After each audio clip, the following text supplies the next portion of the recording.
ሰላም ጤና ይስጥልኝ እንደምንላችኋል የተከበራችሁ አድማጮቻችን ከትርታ 97.6 ኤፍኤም የትርታ 600 ለዛሬ ለማክሰኞ ህዳር 19 2018 የተለያዩ ሀገር ውስጥና ከባህር ማዶ የተሰሙ ዋና ዜናዎች የቢዝነስ መረጃዎች እንዲሁም ስፖርታዊ ጉዳዮችን ጨማምሮን የተለያዩ መረጃዎችን አካተን ከናንተ ጋር ቆይታ የምናደርግ ይሆናል። እየተከታተላችሁን አብራችሁን እንድትቆዩ የአክብሮት ግብዣችን ነው። ዜና ሰዓታችንን የምንጀምረው ደግሞ ከሀገር ውስጥ የተሰሙ ዋና ጉዳዮችን በማስቀደም ይሆናል።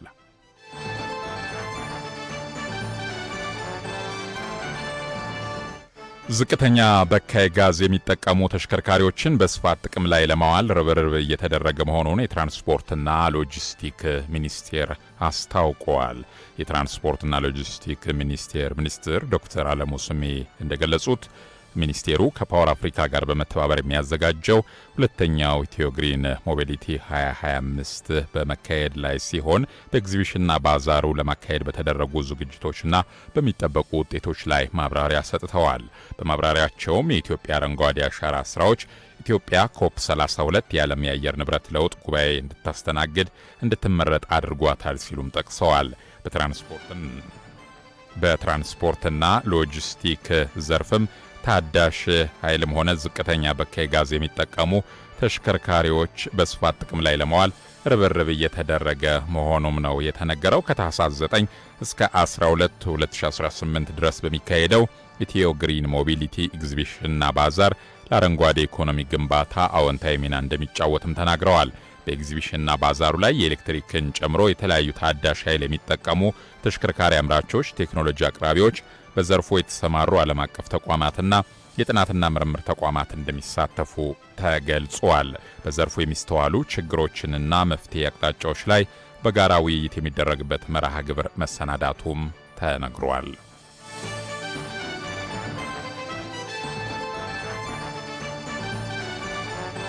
እያደገ የመጣውን ሀገራዊ የዜጎች ፍልሰት ለመቀነስ በምርምር ስርዓት የሚደገፍ የባለድርሻ አካላት ቅንጅታዊ አሰራርን አጠናክሮ ማስቀጠል አስፈላጊ መሆኑ ተገለጸ። ትምህርት ሚኒስቴር ከዓለም አቀፉ ሕፃናት አድን ድርጅት ጋር በመተባበር በኢትዮጵያ የፍልሰት ምርምርን ለማሳደግ የከፍተኛ ትምህርት ተቋማት ሚና በሚል መሪ ቃል በፍልሰት ላይ የሚሰሩ የሲቪክ ማህበራት፣ መንግስታዊና መንግስታዊ ያልሆኑ ተቋማት የተሳተፉበት አውደ ጥናት ትናንት ተካሂደዋል። በአውደ ጥናቱ መክፈቻ ላይ የተገኙት የትምህርት ሚኒስትር አማካሪ ሚኒስትር ዴኤታ ፕሮፌሰር ክንድያ ገብረ ሕይወት እያደገ የመጣውን ሀገራዊ የዜጎች ፍልሰት ለመቀነስም ሆነ በሚገባ ለማስተዳደር በምርምር ስርዓት የሚደገፍ የባለድርሻና አጋር አካላት ቅንጅታዊ አሰራርን አጠናክሮ ማስቀጠል አስፈላጊ መሆኑን አንስተዋል።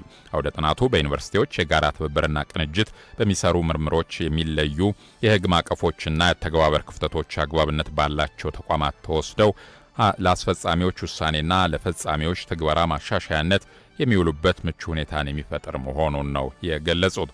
ፕሮፌሰር ክንድያ አክለውም በአሁኑ ወቅት ለፍልሰት በተሰጠው ሀገራዊ ትኩረት የፍልሰት ምርምር ለዩኒቨርሲቲዎች ከተሰጡት የምርምር ስትራቴጂዎች መካከል አንዱ እንዲሆን ከመደረጉ በተጨማሪ ፍልሰት እንደ ዋነኛ የማህበረሰብ አጀንዳ ተወስዶ እንዲሰራበት መደረጉንም ጠቁመዋል።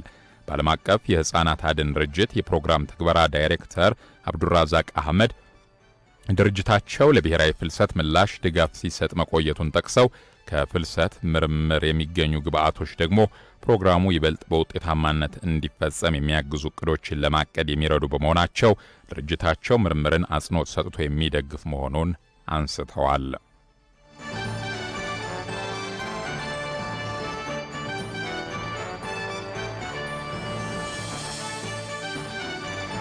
የዜጎችን የቤት ባለቤት ለማድረግና ተጠቃሚነታቸውን ለማረጋገጥ በትኩረት እየሰራ መሆኑን የአዲስ አበባ ከተማ አስተዳደር ገልጿል። አስተዳደሩ በመንግስት በበጎ ፍቃድና በግል ገንቢዎች ትብብር በርካታ ቤቶችን በመገንባት ዜጎች በፍትሐዊነት ተጠቃሚ መሆናቸውን ዛሬ ባወጣው መግለጫ አመላክቷል። በዚህም በተለያዩ አማራጮች ቤቶችን በመገንባት የመኖሪያ አቅርቦትን በማሻሻል አመርቂ ውጤቶች ስለመገኘታቸውም ተጠቁሟል። ከግል ባለሀብቶች ጋር በቅንጅት በመስራት ከጊዜ ወደ ጊዜ እየጨመረ የመጣውን የቤት ፍላጎት ለማሟላትና ተደራሽ ለማድረግ ዘርፈ ብዙ ስራዎችን እየሰራ እንደሆነም አስታውሷል። እስካሁን ድረስ በኮንዶሚኒየም መርሃ ግብር 1398 ቤቶች ለአቅመ ደካሞችና ለሀገር ባለውለታዎች ደግሞ 40576 ቤቶች፣ በከተማ አስተዳደሩ የተገነቡ የኪራይ ቤቶች 24819 እንዲሁም በሪል ስቴት በማህበርና በግል ገንቢዎች 175605 ቤቶች መገንባታቸውን ገልጿል። በዚህም ከ380 ሺህ በላይ ቤቶችን ለተጠቃሚዎች መተላለፋቸውን የገለጸው ከንቲባ ጽሕፈት ቤት መረጃ በቀጣይም የተለያዩ አማራጮችን በመጠቀም የዜጎችን የመኖሪያ ቤት ጥያቄ ለመመለስ በትኩረት እየተሰራ እንደሚገኝ አረጋግጧል።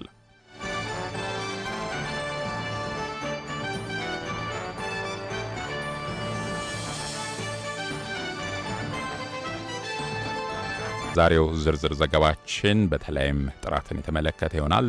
ጥራት በዓለም አቀፍ ደረጃ የጥራት ቀን በተመለከተ በሀገራት ትልቁ ትኩረት እንዲሰጠው በማድረግ በ1990ዎቹ በተባበሩት መንግስታት የጋራ ስምምነት መከበር መጀመሩ ይታወሳል። በዚህ ጋር ተያይዞ የተሰራ ዘገባ ነው። ባልደረባችን አህመዲን ሸረፋ እንደሚከተለው አዘጋጅቶታል።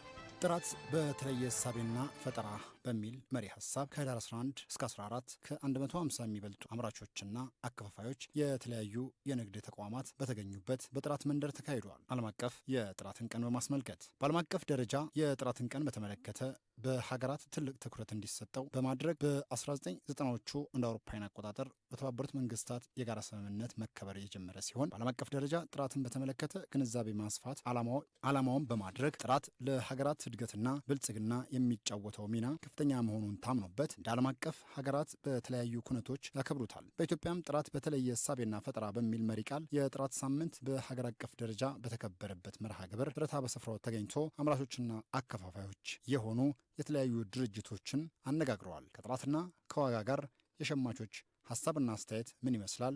መድረኩን እንዴት ተመለከታችሁት ስንልም ጠይቀናቸዋል። ተከታዩንም ሀሳብ አጋርተውናል። ይዘን የተገኘ ነው የማስቲካ ምርት ነው። ሀገር ውስጥ የሚመረት ደግሞ በ3 አይነት ፍሌቨር ይዘን ተገኝተናል። ይህን ይመስላል ምርታችን። አንደኛ ከስተመር ላይ ያለን ኢንትረስት ጨምሮልናል። ምርታችንን ለከስተመራችን ጥራት ያለው መሆኑን በደንብ ለማስረዳት እድል አግኝተናል። ጥሩ ኮኔክሽኖችን ፈጥረናል። የምርታችንን አይነቶች በደንብ ብሪፍ ለማድረግ እድል ከፍቶልናል።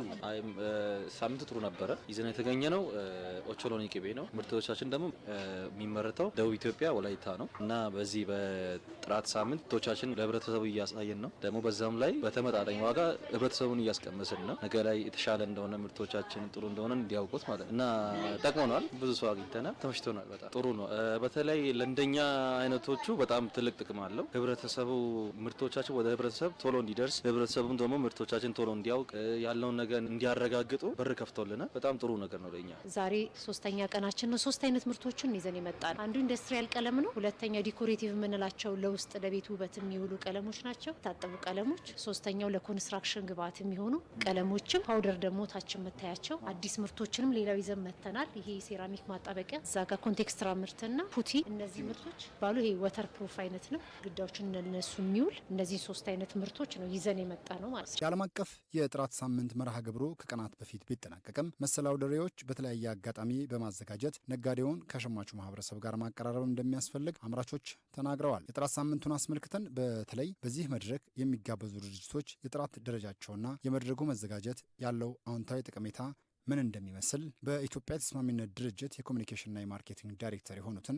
ተኬ ብርሃኑን ትርታ ጠይቋል። ድርጅቶች እዚህ የጥራት መንደር ላይ ምርታቸውን አገልግሎታቸውን እያስተዋወቁ ነው ያሉት። የዓለም የጥራት ሳምንት ምክንያት በማድረግ አምራቾች፣ አገልግሎት ሰጪዎች በጥራት ወይም በተቀመጡ መስፈርቶች መሰረት ማምረት አለባቸው። አምርቶ ወደ ህብረተሰቡ መድረስ አለባቸው። እነዚህ ምርቶች ጥራት ማረጋገጫ ማግኘት መቻል አለባቸው። ማረጋገጫ ካላገኙ ህብረተሰቡ ማወቅ የሚችልበትን መንገድ አንዱ ሰርቲፊኬት ነው። ስለዚህ ደረጃ ይወጣል፣ መስፈርቶች ይወጣሉ። በመስፈርቶችና በደረጃዎቹ መሰረት አምራች ያመርታል። እንደ ተስማሚነት ምዘና የኢትዮጵያ ተስማሚነት ምዘና ድርጅት ደግሞ የጥራት ማረጋገጫ አገልግሎት ይሰጣቸዋል። የወጡ መስፈርቶችና ደረጃዎች መሰረት የተመረቱ ስለመሆናቸውን ያረጋግጣል ማለት። ስለዚህ በዚህ በየአመቱ የዓለም የጥራት ሳምንትን ምክንያት በማድረግ የጥራት ማረጋገጫ ብቻ ያገኙ ድርጅቶች ምርታቸውን አገልግሎታቸውን ያስተዋውቃሉ። አላማው ህብረተሰቡ አንደኛ ለይቶ እንዳያውቃቸው ማን ነው በጥራት የሚያመርተው፣ የሀገሪቷን የጥራት ህጎች መስፈርቶች አሟልቶ እያመረተ ያለው ወደ ህብረተሰቡ እያቀረበ ያለው አምራች ድርጅት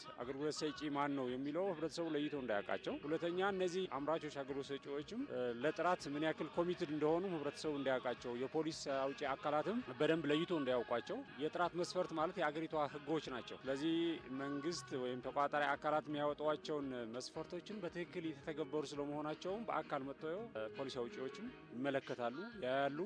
ለነዚህ ድርጅቶች በገቡት ቃል መሰረት ያመሩት ስለመሆኑ ያዩና ጎሽ በርቱ፣ ጎደለ ነገር ምን አለ በመንግስት በኩል መሰራት ያለባቸው ነገሮችም ካሉ ፊድባክ ይወስዳል መንግስት። ለነሱ ደግሞ በርቱ፣ ጎበዝ፣ ተጨማሪ ነገሮችም ለእናንተ ምቹ ሁኔታዎችን ለመፍጠር የሚያስችለን ፕላትፎርም ነው። ይሄን ሰው አምራቾቹም ህብረተሰቡ ለይቶ ካወቃቸው የገበያ ድርሻቸው ከፍ ይላል።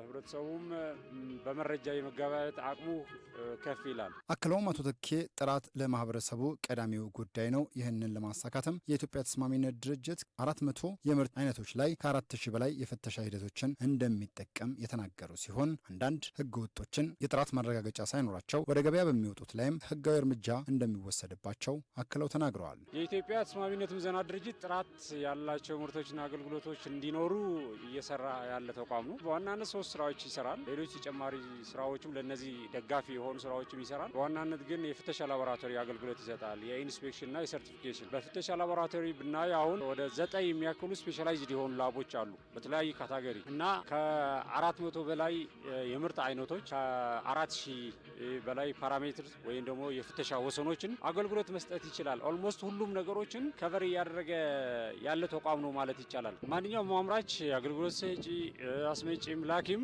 የሌለውን ነገር አለኝ ብሎ መጻፍም ይሁን ብራንድ መጠቀም የሌለህን ነገር አለኝ ማለት ወንጀል ልክ አይደለም። መጀመሪያ ያስጠይቀዋል ይሄንን። ከዛ ደግሞ በተለይ በእንደዚህ በጥራት ጉዳይ በኢትዮጵያ ተስማሚነት ምዘና የጥራት ማረጋገጫ አግኝቻለሁ ካለ ህጋዊና አሰራራዊ እርምጃ እንዲወሰድ እኛ የራሳችን የሆነ የህግ ዲፓርትመንት አለን። ይከሰሳል። ያለ አግባብ የተጠቀመበት ነገርም አስፈላጊ የሚባል የህጋዊና አሰራራዊ እርምጃ እንዲወሰድበት እኛ ክትትል እናደርጋለን። በእኛ አምራቾችና ሸማቾች በተቻለ መጠን አንዱ ሌላውን የሚያውቅበት እድልና መድረኮችን በመፍጠር ማን በምን ልክና ጥራት ያመርታል ማረጋገጫስ አለውን የሚለውን እንዲረዳ የሚያስችል መደላደሎችን መፍጠር እንደሚገባ ኃላፊው ከትርታ ጋር በነበራቸው ቆይታ ተናግረዋል። ህብረተሰቡ አሁንም ለጥራት ቅድሚያ መስጠት ያለበት ሲሆን አምራቾችና አከፋፋዮች በተመሳሳይ ምርቶቻቸውን ጥራትን የተከተሉ ብቻ እንዲሆኑ መስራት አለባቸው ሲሉም ጥሪ አስተላልፈዋል።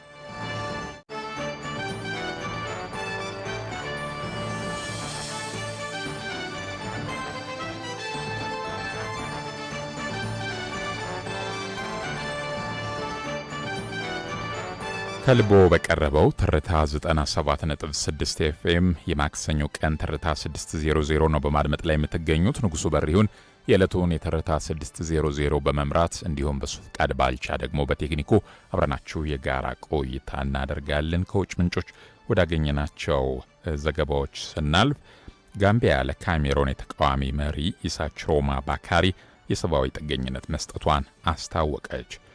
ጊዜያዊ ጥገኝነቱ የካሜሮንን የድህረ ምርጫ ውጥረት ተከትሎ የተሰጠ መሆኑን የተነገረው መግለጫው እርምጃው የካሜሮን ናሽናል ሳልቬሽን ፍሮንት ፓርቲ ፕሬዝዳንት ደህንነትን ለማረጋገጥ ያለመ እንደሆነ አስታውቋል። ጋምቢያ አክላም በግዛቷ ላይ የሚፈጸሙ አፍራሽ ተግባሮችን እንደማትታገስ ማስገንዘቧ ተዘግቧል።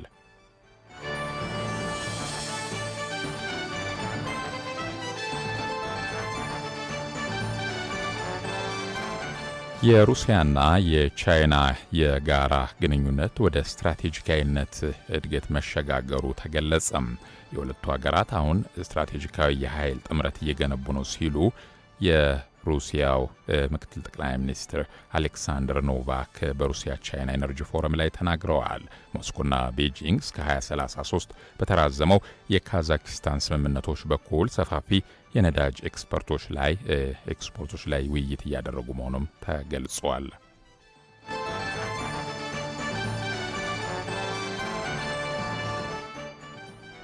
በመጨረሻም አሜሪካ የሩሲያና ዩክሬንን ጦርነት ለማስቆም ያለመ ውይይት በአቡዳቢ እያካሄደች መሆኑ ተገለጸ።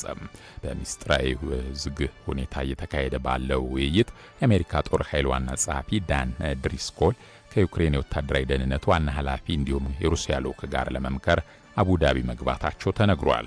ውይይታቸው ትናንት ሰኞ የጀመረ ሲሆን ዛሬም መቀጠሉ ተገልጿል።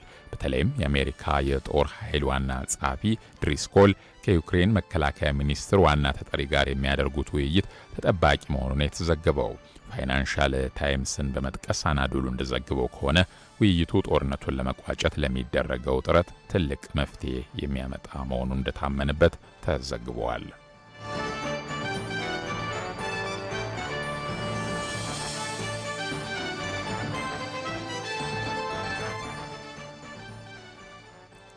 ከውጭ ምንጮች ያስደመጥናችሁ ዘገባዎች የተከታተላችኋቸውን ይመስላሉ። በማስከተል ደግሞ ወደ አጫጭር የቢዝነስ ዘገባዎቻችን እናልፋለን።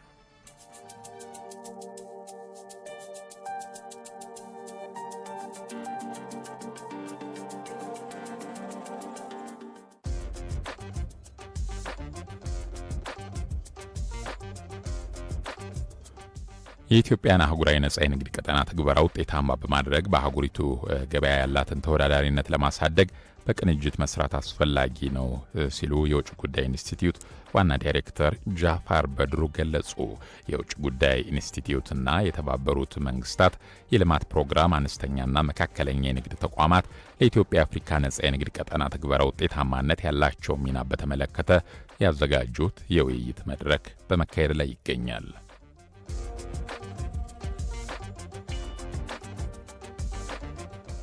ኢትዮጵያ የዲጂታል ክህሎትን በመገንባት ተወዳዳሪነት እየፈጠረች ነው ሲሉ የተባበሩት መንግስታት የልማት ፕሮግራም ዩኤንዲፒ የኢትዮጵያ ተወካይ ሳሙኤል ዶ ገለጹ። የፖሊሲና የቁጥጥር ስምምነት ለአነስተኛና መካከለኛ የንግድ ተቋማት ተወዳዳሪነት የኢትዮጵያ ጉዞ ወደ አፍሪካ ነጻ የንግድ ቀጠና ትግበራ በሚል መሪ ሀሳብ የተዘጋጀ የውይይት መድረክ እየተካሄደ ነው። የተባበሩት መንግስታት የልማት ፕሮግራም የኢትዮጵያ ተወካይ ሳሙኤል ዶ በመድረኩ ላይ እንዳሉት ኢትዮጵያ የፋይናንስ አቅርቦትን በማሻሻልና በመሰረተ ልማት ላይ ኢንቨስት በማድረግ በርካታ ስራዎችን እየሰራች እንደምትገኝ ገልጸዋል። አድማጮች፣ የቢዝነስ ዘገባዎቻችን ያደመጣችኋቸውን ይመስላሉ።